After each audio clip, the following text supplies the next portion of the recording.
কষানো হয়ে গেছে, পরবর্তীতে তেজপাতাও দিয়ে দিচ্ছি। তো এখানে হলো এই যে মাংসগুলো, তো আমি কলিজাটা ছাড়া সব কিছুই দিয়ে দিব। কলিজাটা লাস্টে দিব, কারণ কলিজাটা আগে দিলে সেটা হলো গলে যাবে।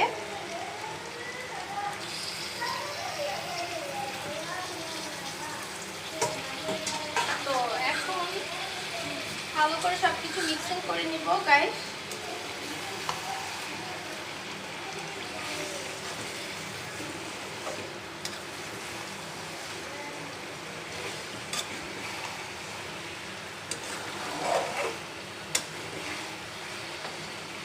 আমার ন্যাচারালি মুরগি জিনিসটাই খুবই পছন্দ, আমার যে কোনো মুরগি খেতে খুব ভালো লাগে।